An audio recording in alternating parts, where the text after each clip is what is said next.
नाशिकमधल्या तपोवनातील झाडं तोडण्याचा निर्णय पालिका प्रशासनाच्या माध्यमातून घेतला जातोय आणि हे झाडं तोडू नये यासाठी गेल्या अनेक दिवसांपासून सामाजिक संस्था असेल, नाशिकमधले काही पर्यावरण प्रेमी असेल, अभिनेते असतील, राजकीय पक्ष असेल यांनी कडाडून विरोध दर्शवला आहे आणि त्यानंतर आता शाळकरी विद्यार्थी देखील तपोवनामध्ये या ठिकाणी आता जमा होऊन हे झाडं वाचवण्यासाठी या आंदोलनाला, या ठिकाणी या चळवळीला पाठिंबा देताना पाहायला मिळत आहे।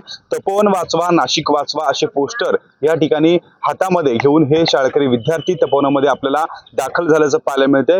हिरवी हिरवी गार गार झाडे लावू चार चार अशा पद्धतीचे पोस्टर या विद्यार्थ्यांच्या हातामध्ये आपल्याला पाहायला मिळतंय। खरं तर हे लहानगे शाळकरी विद्यार्थी तपोवनामध्ये दाखल झालेले आहे आणि आगामी काळामध्ये या ठिकाणी जे झाडं तोडली जाणार आहे ते झाडं तोडू नका अशा भावना घेऊन हे विद्यार्थी या ठिकाणी पोहोचलेले आहेत। आपण जर बघितलं तर त्यांचे पालक असेल किंवा शाळेतील काही शिक्षक असेल ते देखील त्यांच्या सोबत आहे। आपण या ठिकाणी बघतोय या विद्यार्थ्यांच्या हातामध्ये वेगवेगळ्या प्रकारचे या ठिकाणी मजकूर लिहिलेले पोस्टर देखील आपल्याला पाहायला मिळत आहे। माझ्यासोबत या शाळेच्या शिक्षक देखील आहेत, आपण त्यांच्याशी बोला। मॅडम, आज आपण या आंदोलनाच्या ठिकाणी पोहोचताय, शाळकरी विद्यार्थी देखील या ठिकाणी दाखल झालाय, त्यांच्या भावना व्यक्त करताय, काय सांगा?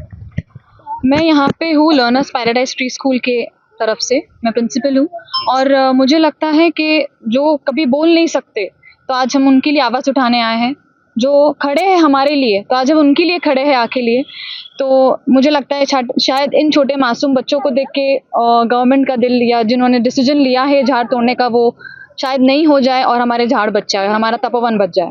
नक्कीच आपण बघतोय खरं तर या शाळकरी विद्यार्थ्यांकडे बघून तरी किमान प्रशासनाला कुठेतरी हा झाडा तोडण्याचा निर्णय जो आहे तो मागे घ्यावा लागेल या हेतूनं हे विद्यार्थी या ठिकाणी आपल्याला आल्याचं पाहायला मिळत आहे। खरं तर 1800 झाडं ही तोडली जाणार आहे आणि त्या झाडांचं अनेक ठिकाणी पुनर्रोपण देखील करण्याचा निर्णय प्रशासनाच्या माध्यमातून या ठिकाणी घेतला जातो आहे आणि एकूण जर पाहिलं तर हे झाडांचं एकही फांदी तोडू नये अशी ठाम भूमिका पर्यावरण प्रेमींसह इतर नाशिकमधल्या सामाजिक संस्था असेल त्यासोबत राजकीय पक्षांनी घेतलेली आहे। त्यामुळे आता आगामी काळामध्ये प्रशासन नेमकं काय निर्णय घेतं हे देखील बघणं महत्त्वाचं असणार आहे आणि त्यातच नाशिकमधल्या तपोवनातील झाडं वाचवण्यासाठी दिवसागणिक ही चळवळ आहे किंवा जे आंदोलन आहे ते आपल्याला वाढताना एकूणच पाहायला मिळत आहे। कॅमेरामन मयूर बारगेसह शुभम मोडके, एबीपी माझा, नाशिक।